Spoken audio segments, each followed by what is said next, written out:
রাস্তায় নেমে এসে মিছিলে মিছিলে আগুন ঝরা কণ্ঠে স্লোগান দিতে দিতে কে বলেছে রেজাকার, স্বৈরাচার স্বৈরাচার বলতে বলতে সবাই এগিয়ে আসলো। আজ সেই 5ই আগস্ট 2024 সালের নাঙ্গলকোটে ছাত্র জনতার ঐতিহাসিক যে মিছিল, আমার ক্যামেরায় ধারণ করা বাস্তব স্মৃতি। এই ভিডিওটি কোনো সংবাদ মাধ্যম থেকে সংগ্রহ করা নয়। এটি আমি নিজেই 2024 সালের 5ই আগস্ট কুমিল্লার নাঙ্গলকোটে হাই স্কুল মাঠে উপস্থিত থেকে নিজের মোবাইলে ধারণ করি। ইতিহাসের একটি গুরুত্বপূর্ণ দিনের কিছু বাস্তব মুহূর্ত আজ আপনাদের সঙ্গে ভাগ করে নিচ্ছি। ভিডিওটি দেখার সময় মনে রাখবেন, এটি সেই দিনের ঘটনাস্থলে ধারণ করা একটি প্রত্যক্ষ স্মৃতি। আসসালামু আলাইকুম। আপনারা দেখছেন রতন ইনসাইট ফেসবুক পেজ ও ইউটিউব চ্যানেল। সকলকে স্বাগত জানাচ্ছি সেই ঐতিহাসিক দিনের মুহূর্তটি স্মরণ করে।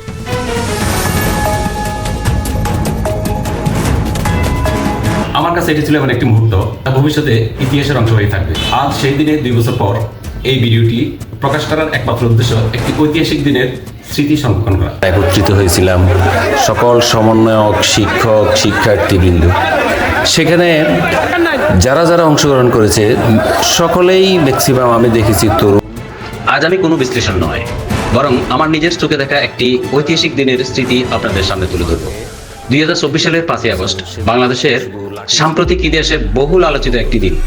সেদিন ভোর থেকেই কুমিল্লা নাঙ্গলকোট এআর উচ্চ বিদ্যালয় মাঠে সকাল 7টার দিকে জড়ো হতে শুরু করেন হাজার হাজার ছাত্র, শিক্ষক, ব্যবসায়ী, শ্রমজীবী, রিক্সা চালক, নারী পুরুষ বিভিন্ন শ্রেণী পেশার মানুষ সেখানে উপস্থিত হতে শুরু করেন। আমিও সেই জনসমাগমের একজন অংশগ্রহণকারী ছিলাম। বেলা বাড়ার সঙ্গে সঙ্গে পুরো মাঠ মানুষে মানুষে কানায় কানায় পরিপূর্ণ হয়ে যায়। প্রায় সকাল 8টার দিকে মাঠ থেকে একটি বড় মিছিল বের হয়। আমি যা দেখলাম, উপস্থিত অনেকেই নিজ নিজ উদ্যোগে মিছিলে অংশগ্রহণ করেছিল। চারদিকে বিভিন্ন ধরনের স্লোগান, মানুষের কণ্ঠ, উত্তেজনা ও প্রত্যাশা সব মিলিয়ে পরিবেশ ছিল অত্যন্ত ব্যতিক্রমী। আমরা তখনও জানতাম না দেশের রাজনৈতিক পরিস্থিতি সেদিন কিভাবে পরিবর্তিত হতে যাচ্ছে, পতন হতে যাচ্ছে স্বৈরাচার সরকারের। সকলেই কিন্তু এটি জানতেন। নিজের জীবন বাজি রেখে আরো কয়েকজনও ছিলেন রাজপথে নেমে এসেছিলেন। তো আমরা আস্তে আস্তে তখন এই লোটাস চত্বরের দিকে এগিয়ে যাচ্ছিলাম। লোটাস চত্বরের দিকে সবাই এগিয়ে যাচ্ছে মিছিল দিয়ে ভুয়া ভুয়া বলে। এটি ছিল এমন একটি মুহূর্ত যা ভবিষ্যতে ইতিহাসের অংশ হয়ে থাকবে। তাই আমি আমার মোবাইল ফোনে যতটা সম্ভব সেই দৃশ্যগুলো ধারণ করার চেষ্টা করি, ভবিষ্যতের স্মৃতি হিসেবে রেখে দিই। আজকের এই ভিডিওতে আপনারা সেই বাস্তব দৃশ্যগুলোই দেখতে পাচ্ছেন। কিন্তু আপনারা দেখতে পাচ্ছেন মানুষের ঢল, দীর্ঘ মিছিল, স্লোগানে মুখরিত পরিবেশ এবং নাঙ্গলকোট শহরের বিভিন্ন সড়কে মানুষের স্বতঃস্ফূর্ত উপস্থিতি। আপনারা দেখুন নাঙ্গলকোটে আপামর জনতা কিভাবে মিছিল নিয়ে ওই দিন বের হয়েছিল। গত 16 বছর যারা একটিবার রাস্তা, এটি কোনো পুনর্নির্মাণ নয়, কোনো নাটকীয় উপস্থাপনা নয়, তাদের এটি সেই দিনের বাস্তব রূপে যা আমি নিজ হাতে ধারণ করেছিলাম। ইতিহাসের গুরুত্বপূর্ণ মুহূর্তগুলো সংরক্ষণ করা আমাদের সবার দায়িত্ব, নেমে পড়েছে। কারণ সময়ের সঙ্গে সঙ্গে স্মৃতি ম্লান হয়ে সারা বাংলাদেশে, কিন্তু ভিডিও সেই মুহূর্তকে জীবন্ত করে রাখে। গুলি করে হত্যা করে, যেভাবে আবু সাইদকে হত্যা করেছিল, যেভাবে মুগ্ধকে হত্যা করেছিল, সেগুলো আমরা নিজের চোখে দেখে আর কেউ ঘরে থাকতে পারেনি।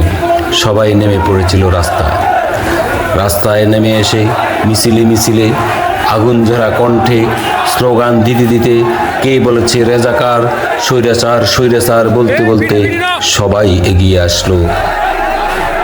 এটা ছিল বটগাছতলা। আমাদের সাবেক অর্থমন্ত্রী আমাদের এখানে আর কিছু উপহার দিতে না পারলেও এখানে লোটাস চত্বর একটা উপহার দিয়েছে। ওনার নিজের ছবি দিয়ে কি সুন্দরে সাজিয়েছে, আমাদের টাকা দিয়ে, জনগণের টাকা দিয়ে। ছাত্ররা সকলেই ওইদিকে এগোচ্ছে। নাঙ্গলকোটে যত আন্দোলনই হোক, এই মোড়ে বটগাছতলার দিকেই সবাই এগিয়ে আসে। এখানে লাকসাম, বাঙ্গরডা, তারপরে এদিকে দোলখা রোড, সকল রাস্তার মোড়, এটা এখানে 4 রাস্তার মোড়। এখানে সবাই জড়ো হয়ে মুখরিত করেছে স্লোগানে। জুলাই আগস্টের ঘটনাবলীতে যারা প্রাণ হারিয়েছেন, যারা শহীদ হয়েছেন, তাদের আত্মার মাগফিরাত কামনা করি। আল্লাহ পাক যেন তাদেরকে জড়ো হতে জড়িয়েছেন। যারা আহত হয়েছেন তাদের প্রতি গভীর শ্রদ্ধা জানাই, কারণ মানুষ আহতদের দ্রুত সুস্থতা ও সকলের জন্য শান্তি ও দোয়া করা হবে। সকলেই এখানে উপস্থিত হয়েছে। আমি দেখেছি সেখানে যে 4 রাস্তার মোড়ে যে লোটাস চত্বর করেছিল লোটাস কামাল, সেই লোটাস চত্বরের উপরে উঠে তারা আনন্দ উৎসব শুরু করেছে। তারা অনেক দিন পর তারা নিজের মন খুলে আন্দোলনে এসে প্রতিবাদের ভাষা বুঝিয়ে দিচ্ছি। তারা বিশাল এক বিলবোর্ড ছিল ওখানে, যে বিলবোর্ডটি ভেঙে চুরমার করে দিয়েছে। তাদের যে ক্ষোভ ছিল, সেই ক্ষোভে আমাদের টাকা দিয়ে তারা বিলবোর্ড তৈরি করে রাস্তার মাঝখানে দাঁড় করিয়ে রেখেছিল।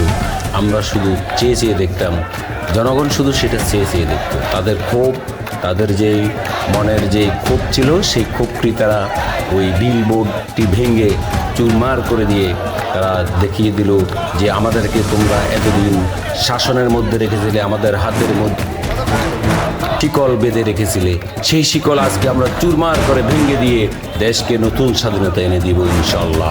এই আশা ব্যক্ত করেছিল সবাই। তখনও কেউ জানতো না যে এই শেখ হাসিনা পতন হবে, বা কেউ জানতো। ইতিহাস থেকে শিক্ষা নিয়ে আমরা যেন ভবিষ্যতে আরো সুন্দর, শান্তিপূর্ণ ও গণতান্ত্রিক বাংলাদেশ, এই প্রত্যাশা সকলের নিকট রইল। আপনাদের যদি ভিডিওটি গুরুত্বপূর্ণ মনে হয় তাহলে শেয়ার করুন, যাতে ভবিষ্যৎ প্রজন্ম এই বাস্তব দৃশ্যগুলো দেখতে পারে। ভিডিওটি শেষ পর্যন্ত দেখার জন্য ধন্যবাদ সকলকে। আসসালামু আলাইকুম।